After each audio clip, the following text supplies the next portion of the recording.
Hello 2S Nation, and welcome to your next installment of 2S Giants. Today I'm very excited to share our next guest with you.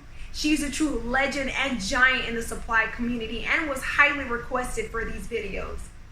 She currently serves as the Command Chief of the 22nd Air Reserve Wing, McConnell Air Force Base, Kansas. She has earned the rank of Command Chief, which we know is not easily attained, and that should speak volumes of her leadership abilities.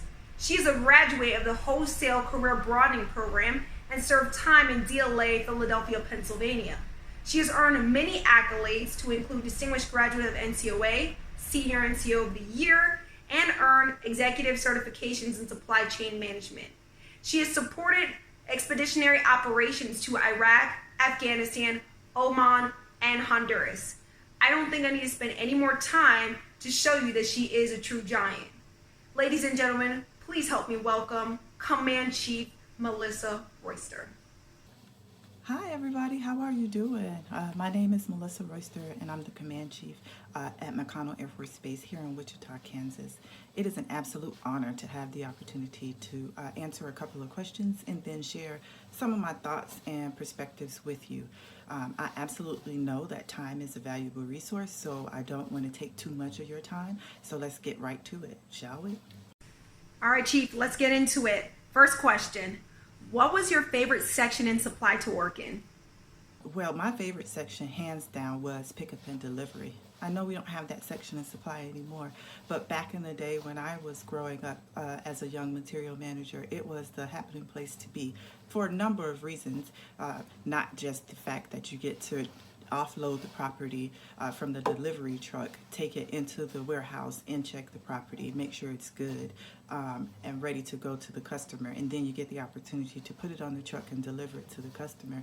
But it's the part where you got to see part of the supply chain process from beginning to the customer, but you also had the opportunity to drive around base all day, get to meet new people, get to learn about other sections in supply, and get to learn about the base, whatever base you were assigned to. So I absolutely enjoyed that because I was always a people person, and so getting to know people was very important to me. And so I enjoyed pickup and delivery, and I took pride in cleaning my vehicle and becoming a trainer and being the best spotter ever. I still to this day utilize those skills and those trainings that we were taught when we were learning about our vehicles and spotting and being a safe and professional driver. So pickup and delivery, hands down, my favorite section to work in when I was growing up in supply. Wow, pickup and delivery? I would have never even thought about it that way. I loved how you brought up the perspective of getting to know your customers and building those relationships, and also seeing the supply chain process from start to finish. Awesome. And the other thing that you brought up that was really, really good was taking pride in your vehicle. And I think that is such a huge thing. I know at one of my bases, we had what was called a bin row competition, and whoever had the best bin row had the incentive of going home early, and of course bragging rights, who wouldn't? But that's really, really good, Chief. Great advice. All right, Chief, next question. What advice would you give to a tech schooler entering the operational Air Force? First of all, I would say congratulations when you graduate tech school, because that's a huge accomplishment, right? And typically I speak to a lot of first-term airmen, and the question that I get is, how do I make BTZ? How do I become an officer? And I love their passion and their ambition and their desire to progress. But my advice to tech school graduates is real simple. Learn your job first. Be good at your job. Understand why you're doing what you're doing and how the actions and the decisions that you make affect change in your squadron, in your group, in your wing, and in the Air Force. So first, become good at doing your job. That's your foundation. Everything else will come into place. So that's what I would tell tech school graduates, no matter your career field, but definitely our material managers. Be good at your job because they can't fly without supply. Chief, great advice here. I think at times there are some of those airmen that want to get out of supply before they really understand the job, and then there are those that really hit the ground running and want to earn that next strike. Either way, I strongly recommend learning that job and really being that sponge. There's so many sections in supply. I haven't worked every section in supply, and that's kind of the beauty of it, is there's something out there for everyone. There's so many opportunities, and we're so diverse. So be that sponge. That's great advice. All right, Chief, next question. What keeps you motivated?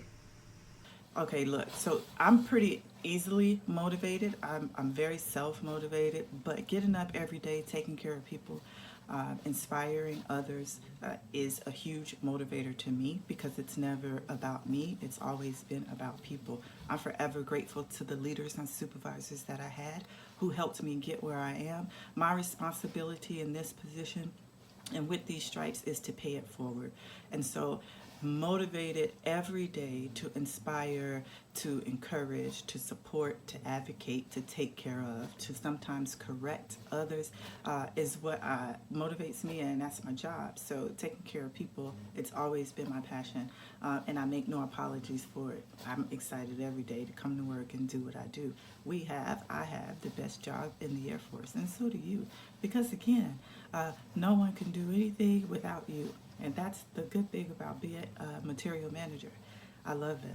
Chief, thank you so much for that. It is very evident that you care for others and that you are a true mentor, and that's what motivates you. Thank you so much for paying it forward and by doing this video.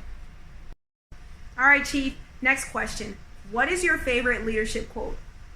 I have so many quotes. I love quotes. I'm a post-it queen, so I have everything posted all over. I think, but right now what's resonating with me and what probably is most dear to me is that the quote where it says, you win some, you learn some, but you never lose. That's huge for me because I'm pretty optimistic. I view life probably in a different lens. Well, we all view life differently, but I am more of an optimistic type of leader. So I always attempt, not that I'm perfect, but I do attempt to look on the bright side. And I recognize that at this stage in my career and in my life, that life is a lesson. I always have the opportunity to learn from new people. I don't know everything. So when I make a mistake, viewing it as a lesson and a learning opportunity kind of helps me to move forward and not get stuck in a rut. Or, not to feel shame or guilt or any of those negative feelings, because making mistakes is a part of life and a part of the process. And it also helped me as a supervisor when I had airmen who were working for me and I was leading them directly. It helped me recognize that they're going to make mistakes and that's okay. At the end of the day, I was never the perfect airman from the beginning even till now. So I made a lot of mistakes, but the opportunity to learn from them is huge because it helps us develop and grow into the men and the women that we will become. So you win some, you learn some, but you never lose. Absolutely my favorite quote. And I share that with you today. All right, look, I think I'm at about 5 minutes, and I try not to be long-winded because the truth is I probably could talk all day. But it's been an absolute honor to get to talk with you today and to share some of my perspectives. Should you have any more questions or you want to reach out to me, melissa.ryoster at us.af.mil. I'm out at McConnell Air Force Base. This is a hidden gem. Trust me, you want to come. You want to be stationed here. You want to join us. We're the premier air refueling wing. Come be a part of our team. Thank you to each and every one of you for what you do day in and day out to make the mission possible. Soup, damn right. That's all we have for today, team. Command Chief Ryoster, thank you so much for taking the time to mentor us. It was a true honor to have you on here. Keep leading the way, Chief. And to all the 2S's out there, thank you for what you do, and we'll see you next time.